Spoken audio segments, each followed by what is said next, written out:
সালামু আলাইকুম সুপ্রিয় দর্শক, চ্যানেল ইউরোপের ফেসবুক পেজ এবং স্ট্রিট ডায়ালগ ইউটিউব চ্যানেলে আপনাদের সবাইকে স্বাগত জানাচ্ছি। আমি রাজা আহমদ ফয়সল চৌধুরী সুয়েব। আশা করি আপনারা যেখানে আছেন ভালো আছেন, ভালো থাকাটা চাই। প্রিয় দর্শক, আমাদের মুক্তিযোদ্ধা বিষয়ক মন্ত্রী, মাননীয় মন্ত্রী মোজাম্মেল স্যার সম্প্রতি একটি বক্তব্য রেখেছেন এবং সেখানে অনেক প্রবাসী, সাধারণ প্রবাসী যারা, তারাও একটু রাগান্বিত হয়েছেন। মোজাম্মেল স্যার মুক্তিযুদ্ধ বিষয়ক মন্ত্রী, আমরা জানি। তার আগে তিনি কি ছিলেন প্রিয় দর্শক, আমরা একটু জেনে নেই তার ব্যাপারে। আমার আজকের এই বিশেষ পর্বে প্রিয় দর্শক, আপনারা শুনেছেন এবং দেখেছেন সম্প্রতি আইনশৃঙ্খলা পরিস্থিতি নিয়ে সবার পর মুক্তিযোদ্ধা মন্ত্রণালয়ের মন্ত্রী আ.ক.ম মোজাম্মেল হক বলেছেন, প্রবাসী অপপ্রচারকারীদের পাসপোর্ট বাতিল হতে পারে।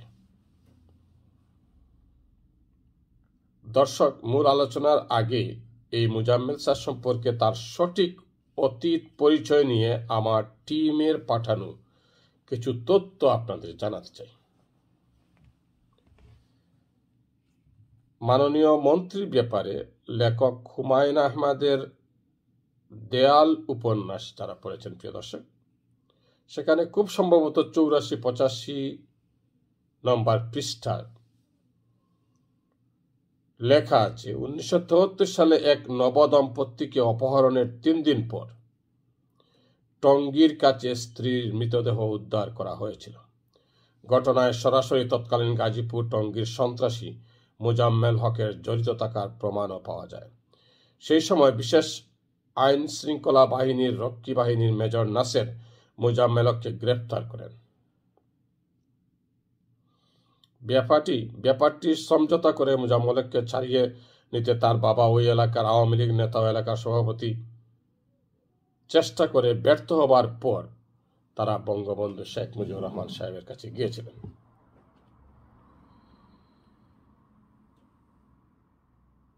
প্রিয় দর্শক, বঙ্গবন্ধু কাছে যাওয়ার পর তারা বঙ্গবন্ধুকে ম্যানেজ করতে সক্ষম হন এবং মেজর নাসিরের বিরুদ্ধে পাল্টা অভিযোগ ও তদবির করে বঙ্গবন্ধুর সহানুভূতি নিয়ে মোজাম্মেল হককে ছাড়িয়ে নিয়েছিলেন। সেই সন্ত্রাসী মোজাম্মেল স্যার এখন মুক্তিযোদ্ধা মন্ত্রী আর পাসপোর্ট বাতিলের নেতা। প্রিয় দর্শক, আমি অনেকদিন, আমাকে অনেকেই বলেছেন যে স্যারের ব্যাপারে কিছু বলার জন্য। আমি বলি না, কারণ তিনি মুক্তিযোদ্ধা বিষয়ক মন্ত্রী এবং সেই মন্ত্রণালয়ের ব্যাপারে আমার একটু দুর্বলতা রয়েছে প্রিয় দর্শক। এবং তিনি লন্ডনে, আমি যখন চ্যানেল আই ইউরোপ চালাইতাম তখন তিনি 2-1 বার এসেছিলেন এবং মোটামুটি তাকে আমি চিনি বলতে পারেন। তো আমরা শুনেছি, সত্যমিতা জানি না, তিনি রাষ্ট্রপতি হওয়ার স্বপ্নেও তিনি বিভোর। এখন আমার টিম যে রিপোর্ট দিয়েছে, তিনি কি ছিলেন, গাজীপুরে তিনি 1973 সালে কি করেছেন, সেটা যদি সত্য হয়, মাননীয় প্রধানমন্ত্রী, আমি আপনার কাছ থেকে জানতে চাই, এই ভদ্রলোক কি করে মন্ত্রিসভায় আছেন?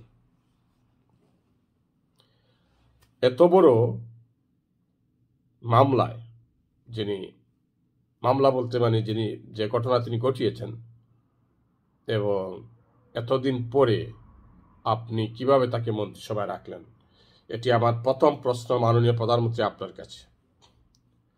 দ্বিতীয় প্রশ্নটি হচ্ছে যে তিনি প্রবাসীদের অপপ্রচার বলতে কি বোঝাতে চান?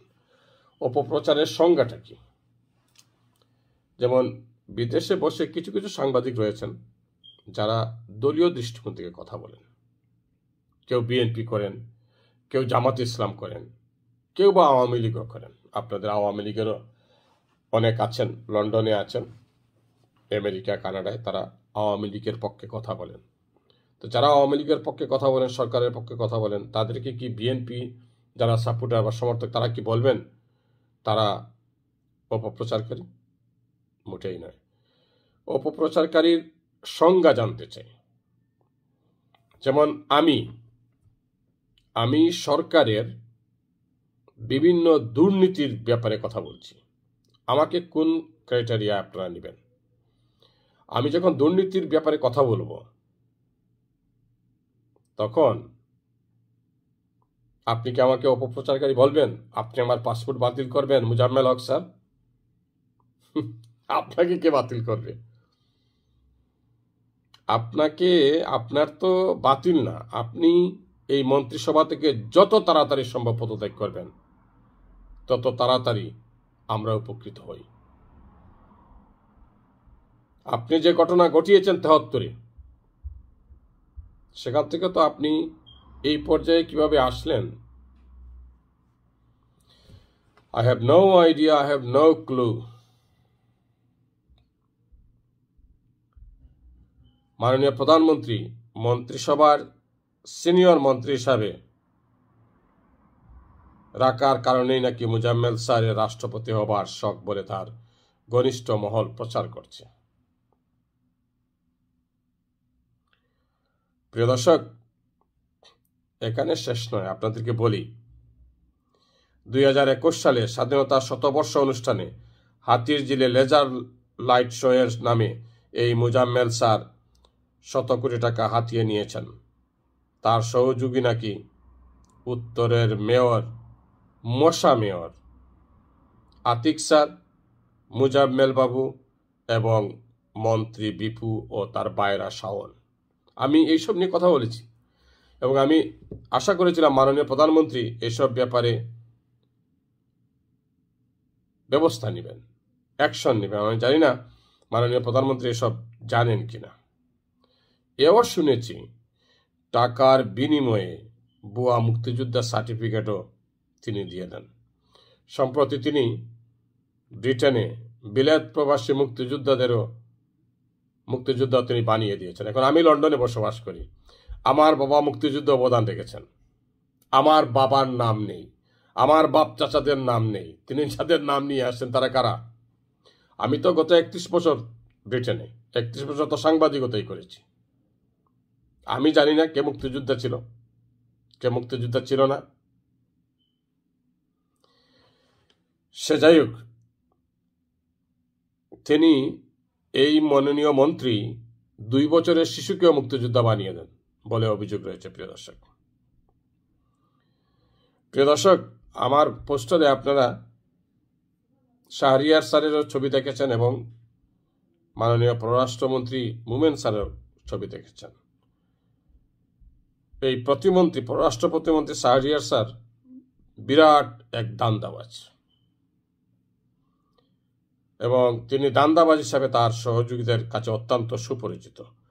লন্ডন, সিঙ্গাপুর, USA ক্যাসিনো ক্লাবগুলোর নিয়মিত জুয়ারিদের একজন এই শাহরিয়ার স্যার।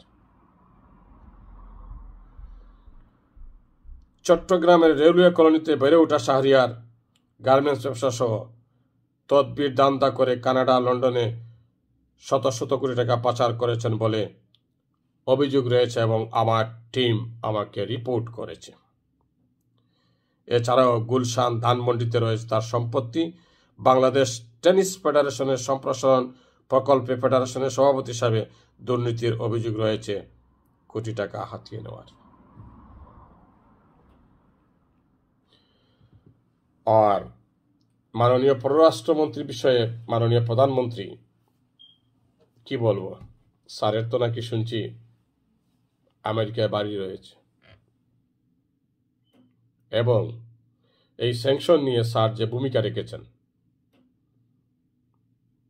আমেরিকার স্যাংশন নিয়ে, আমি জানি না স্যারকে আপনি কি পুরস্কৃত করবেন মুজাম্মেল হক স্যারের মতো। মুজাম্মেল হক স্যার যেখানে এখন রাষ্ট্রপতি হওয়ার স্বপ্নে বিভোর,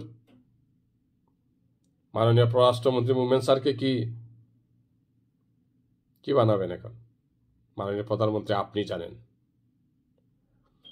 আমি বলতে চাই মুজাম্মেল হক স্যার, আপনাকে ক্লিয়ার মেসেজ দিতে চাই, আপনারা যারা মন্ত্রিসভায় আছেন আমাকে লিস্ট পাঠান কোন কোন মন্ত্রী অনেস্ট